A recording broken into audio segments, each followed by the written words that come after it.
Hi everyone, this is Chris Crazy House, and this is going to be part two in my series talking about the conspiracies and mysteries surrounding the Netflix series Stranger Things. Now, like I said, I wanted to do these little short blogs just talking about the show Stranger Things, but not so much the plot of the show, but the conspiracy theories and its interesting mysteries that the show draws upon to create its narrative. And the one that I'm going to talk about today is remote viewing. Now, for those who don't know, remote viewing is the idea of essentially taking your mind out of your head and putting it out on a journey, or taking your mind or your spirit outside your body to where you can see other places, other things, other dimensions, and even sometimes other times. So, and this is a very deliberate thing. This is not something where you just fall asleep and your mind just happens to drift somewhere. This is something that is very deliberately done.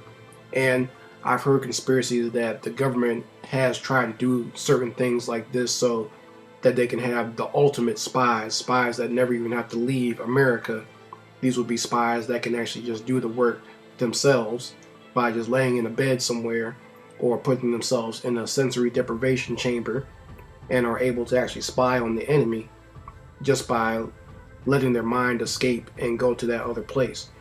And that is actually what you observe in the Netflix series Stranger Things, where the character of Eleven, she is put into a sensory deprivation chamber, which is an actual water tank, and she already has a psychic power. So they put her in a tank of salt water, and this is a way for them to have her extend her mind out and be able to spy on other people. So when you saw her going into her mind state, she was actually spying on people who were reading Russian.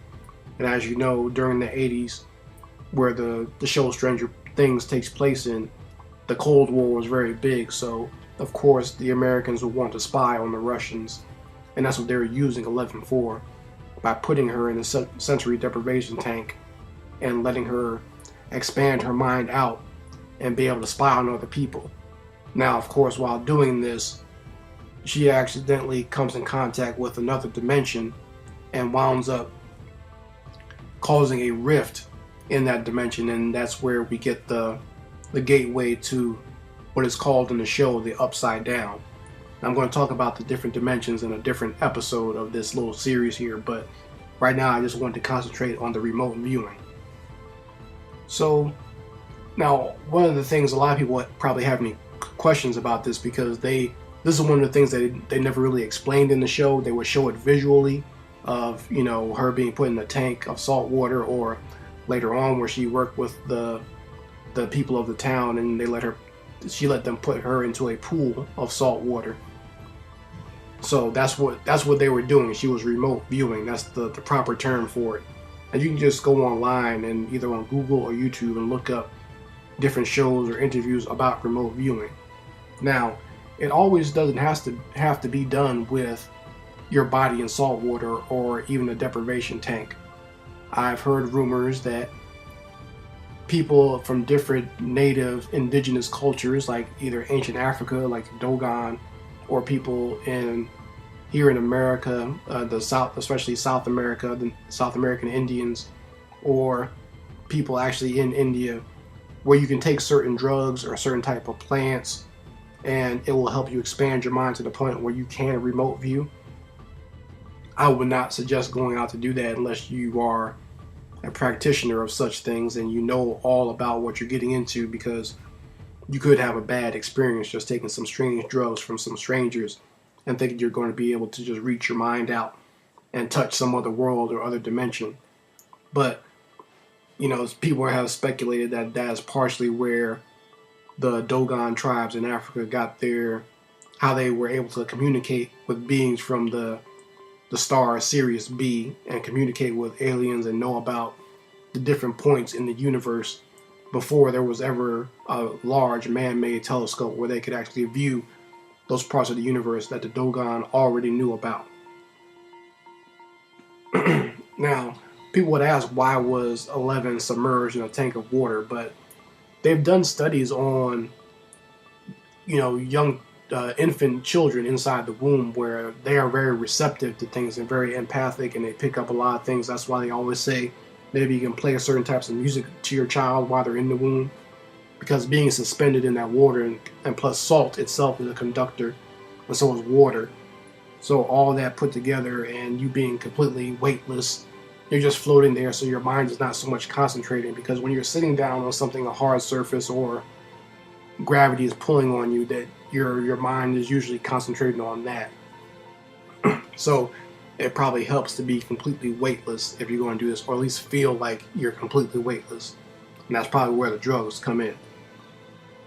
Other places in pop culture where I've seen remote viewing, and a different type of remote viewing, it comes from the people who know me know I'm a big comic book fan, but my favorite comic book writer of all time is Grant Morrison, and people probably know him more from his work on books like the Justice League or the X-Men books. But what I know him from, and what I'm familiar with him from, is the book called The Invisibles, and it's a line of graphic novels that was published through DC's Vertigo line. And to me, it was like a comic book dream for me to read something like that, because it has all the conspiracy theories and all the mysteries that I've always been interested in or obsessed with, all in one book. And it follows a group of people that call themselves Invisibles, and they're fighting the system pretty much. And they always get involved into different types of adventures in each graphic novel issue. But in one particular book, I believe the title of this graphic novel was called Bloody Hell in America, where this particular invisible cell breaks into the quote-unquote Area 51 base. They find out that the government has special pods where they can actually trap people who try to remote view and spy on what's going on in the government area. And they say what they actually do there is, if a remote viewer or spy tries to come into their facility, they trap them, and then they fill their heads with lots of nonsense and propaganda, so that way when the person goes back to their body, they give out more false information and propaganda to people that are in their invisible cell, and it causes lots of confusion out in the real world. In that book, I believe a lot of the remote viewing was done through spiritualism, so it was done through tantric meditation, Native American meditation, and spirituality. So that's how the majority of the people there did their remote viewing. Now later on, in another graphic novel that they did with the Invisibles, it was called Countdown to None. The main character in the book, King Mob, he does a different type of remote viewing where he learned through Indian tantric meditation, and also by listening to certain types of music, and he's able to put himself into a deep trance and transport his mind and spirit into a completely different time and era. And he winds up going back to the 1920s and learning about this certain thing called the Hand of Destiny or something like that. But he's able to actually travel through time just with his spirit. It's not his actual body, but it's his actual spirit. And as long as he's asleep, and he can actually stay in that time and have talk to people in that time and find out information from that time.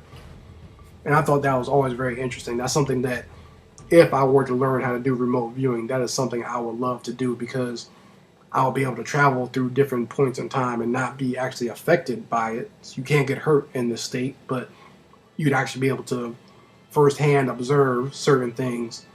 And even though people can see you, like I said, there's nothing that can actually hurt you. Now, you probably would have a problem if you affected the timeline, but that's another thing altogether.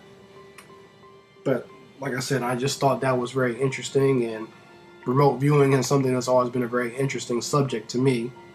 And that's pretty much going to be it for this blog. If there's any information or ideas about remote viewing that you'd like to talk about, please feel free to do it in the comments section, or if you want to do a response video and talk about other conspiracies that you see linked to the show Stranger Things, please feel free. I always welcome the discussion, especially about these subjects, because for me, it's more fun. I'm not a conspiracy theorist that is in fear of everything or paranoid about everything. for me, it's just creative fun, and I like talking about it. So, and please let me know what you think, and like this video and subscribe. I will be back with more mysteries and conspiracies concerning the show Stranger Things. Anyway, Chris Crazy House signing out. Peace.